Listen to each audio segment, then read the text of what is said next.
Snow Plowing Simulator First Plow, the prologue, came out earlier this week, with the full game release planned later this year. It is exactly as you would expect. You play a man who is starting up a snow plowing business, and you basically just gotta go and clear the snow of people's houses. It is a prologue and the game isn't set to release yet, so do bear that in mind, as changes hopefully will still come. Overall, it's not a bad little simulator, but it definitely has some work that does need doing.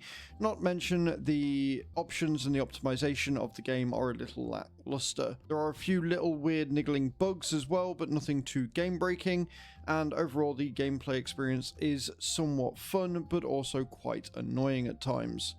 Once you're in the settings, you have these other options down here, and you have to click on the arrow, not the word, in order to get access to those options. The graphics options are quite impressive, although the game's optimization itself is not that much.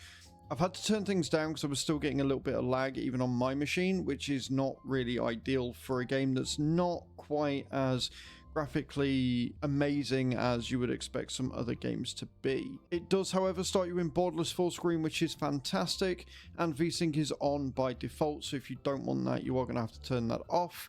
You can change the gamma here, you can change the resolution scale, and you've got visibility, AA, post-processing, shadows, textures, effects, vegetation, and vehicle ray trace mirrors. These are actually really good. I was very, very impressed with the mirrors that they provided. Although the car's graphics are a little bit boxy, the mirrors themselves work really, really well. You also have a best settings here, which will pretty much turn everything up, even though, like I say, I had a few stuttering issues. Your audio settings are another matter entirely, however. The balance is way off, and it turns everything up to 100 when you first load into the game, and it does deafen you. Also, even if you turn the music down, you will then have to turn the main audio down as well to get it to a level that doesn't blow your eardrums out. I've also turned the sound effects down, which seem to be all equally as unbalanced, in that I now can't hear any of the sound effects, even though I've only turned them down to 63. Your tongue options, or language options, which is an interesting translation here, you have a number to choose from. You've got English and as your default, and then you've got Dutch, Espanol, Francis, Italiano, Polski, etc. You've got a lot of different languages here, which is really nice. You can then change your system of measures to metric or imperial, which again is a nice little accessibility option here. You can fully rebind your keys, which is also really good. Like, overall, this menu is really well. Like, they've done a lot for your different changes and settings that you can make, even if they are not implemented possibly the best. And then you've got other here, so you can turn your camera shake off, you can have your reversing of the mouse axis, you can change your mouse sensitivity, and I am happy to report that you don't really need to. It's not over accelerated like it is with some of these games. You go in and it moves at a normal pace, and then you can say how many minutes the day lasts for, so you can change it all the way up to 60, or you can have it down all the way to 11. It starts you at 16 by default. This is a really good options menu. I just think that the game itself needs better optimization in order for you to get the most out of these settings. Once you load the game up, you are taken here. This is your office, and this is where the first major problem of this game sort of comes into its own. It doesn't have a typical tutorial, if you like. It kind of lets you, or expects you, to wander around, and when you discover new things, that's when it gives you a tutorial text. It is a fair amount of text, and there is no voice acting in the game, so you are going to have to spend a bit of time reading to get used to everything. You have your map here, and you can, scroll down to the pins. Each of the pins shows you a new job, so you start here with yours that you've got to get done, and then you can see that you can earn more money as you go along and clear people's houses. This is your save scheme. As you can tell, there is a few translation issues as well, so there will be weird sort of dialogue where the words don't necessarily make sense or wouldn't be what we would use as a native English speaker, or in this instance where they've just completely misspelled it. You have your store here. And in your store, you can buy and upgrade your equipment so you can get better, faster scrapers and things. And sometimes in certain areas or different gardens that you clear, you will find bonus tools there that you can use to make the job quicker. You start with $600 and you can go through and improve your gear as you go along. It is a little bit annoying that you've got to do a job in order to unlock new equipment, but I kind of get that as well. And then you've got your plows here, which are incredibly expensive because they go on the front of your vehicles. You have your clothes here, and honestly, they don't really seem to do much. I've gone with the workshop wardrobe because waterproof, breathability, aeration, convenience, reflective elements on it as well.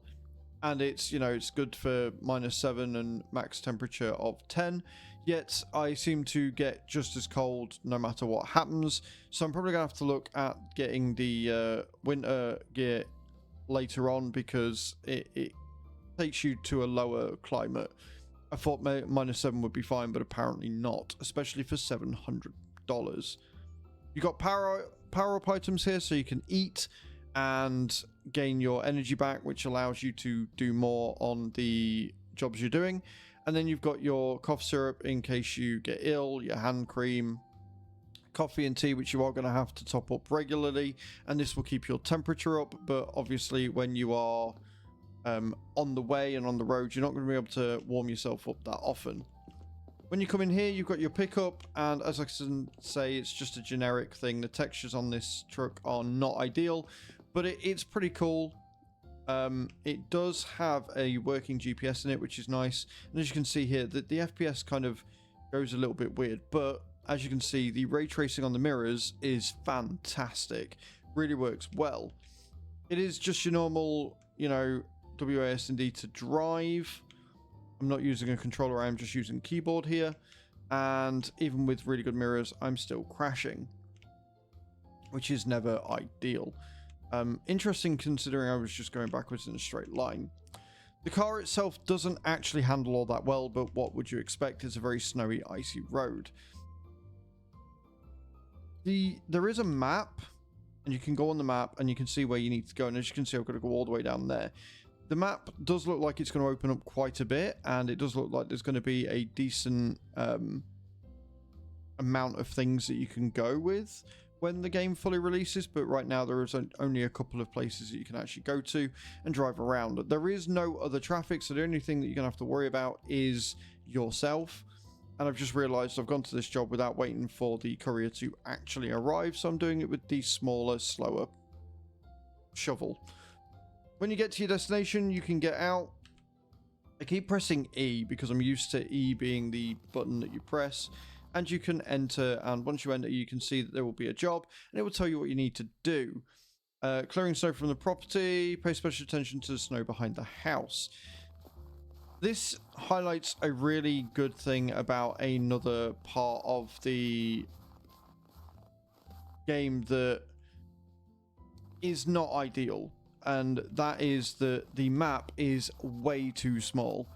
The map is incredibly tiny and very hard to see where you are and what it is you're doing, and this isn't really ideal.